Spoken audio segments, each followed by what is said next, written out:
Thank you very much for the welcome, and thank you to Vendasta for having me. This event is really awesome, and coming from someone that works on an event all year, I can appreciate the planning of this, and it's really, really well done. So thank you for having me.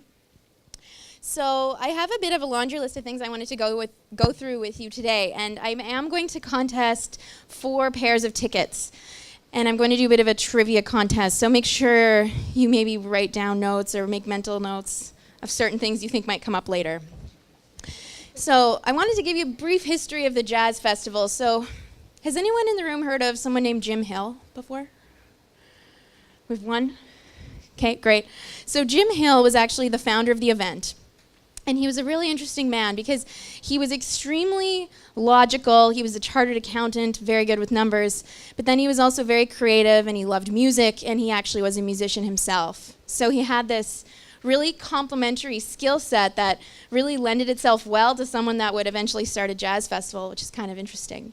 So as a member of the Jazz Society board back in 1985, I think it was, he positioned to the board that they should actually put on a jazz festival, that it was important to the city, bring the community together, let's do something cool, let's celebrate music, bring everyone out. And the board said, yeah, for sure, let's do it. But first we need to know if, number 1, we can get some funding together, and number 2, can we get the volunteer force together to actually go out and be the boots on the ground for us. So what they did is they actually staged the American Pavilion. Does anyone remember the American Pavilion at Folk Fest? No? It was a long time ago. So they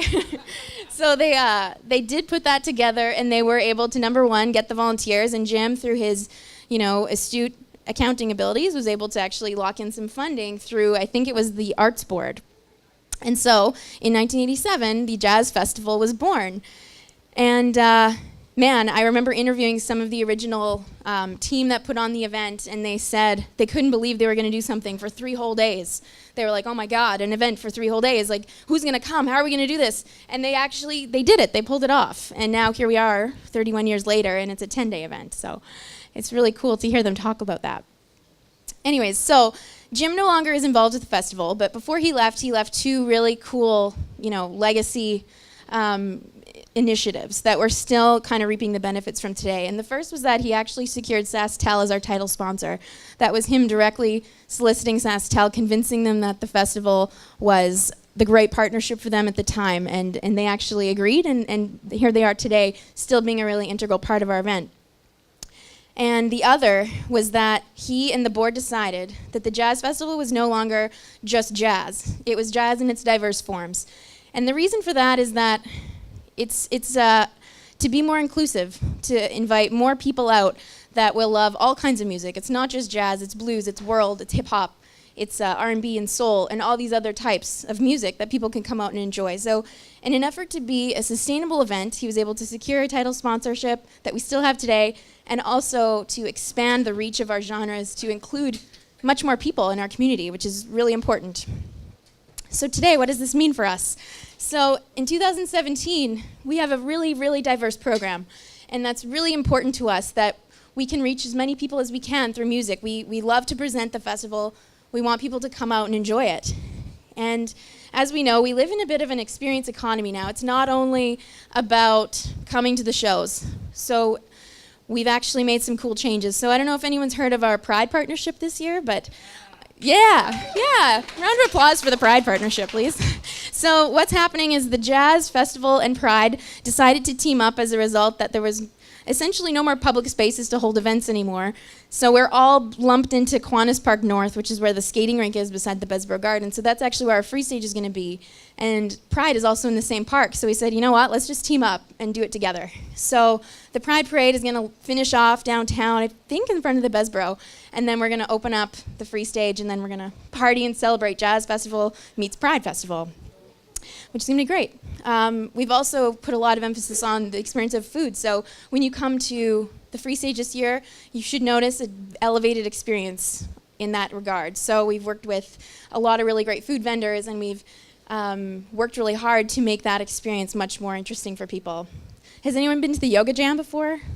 In 2015, Michael Franti came out, and he and Ryan Lear teamed up, and now we have the Yoga Jam.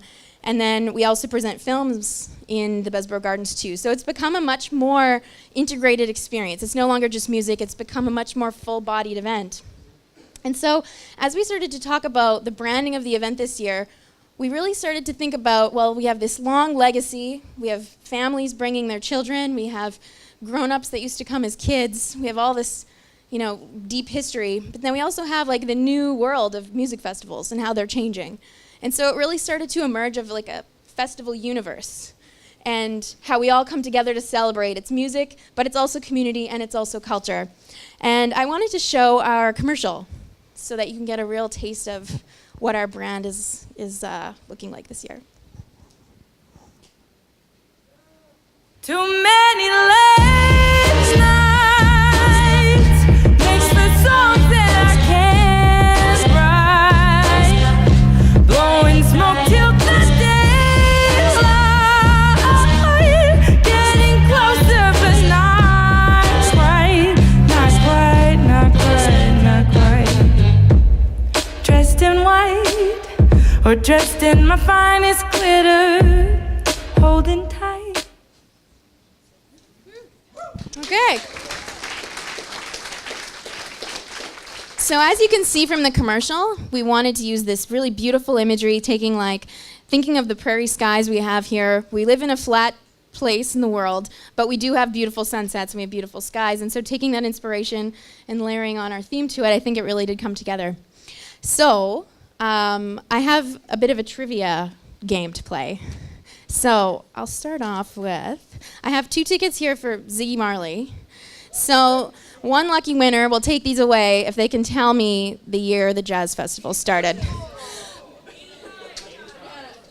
Can we try that one more time? Can we go by show of hands, like who gets their hand up fastest? I think it was him, back there. No. I think I saw Tyler, yeah. Yes! Congratulations. I have 3 more sets, so. I have 3 more sets of tickets, so we can keep playing for a little bit. Okay, so my next question is, what was the name of the pavilion? I think it's her. I feel like it's her. I think I heard her first. Okay, so for my last 2, I have a little bit of a backstory. So has anyone seen 20 Feet from Stardom, the documentary? So you should watch it. It's so great. I think it's still on Netflix. So there's an artist featured in that, and she used to tour with Sting and the Rolling Stones, and she's been all over the world. She's nominated for a Grammy against like Whitney Houston. She's like this monster vocalist. She's gonna be at the Broadway Theater, and it's probably gonna be the best show of the festival. It's the one that I plan on going to. So her name's Lisa Fisher. So whoever can tell me the artist that sang the song in our commercial wins these tickets. Yes. Well done. For the true music lover in the room. Okay, and I have one more set of tickets. So I'm sure people know David Bowie. So Donnie McCaslin is playing the basement, and him and his group actually worked on David Bowie's final album. And they're going to play the music from that final album live at the basement. And it's very jazz inspired, but it's also kind of electronic. It's really cool.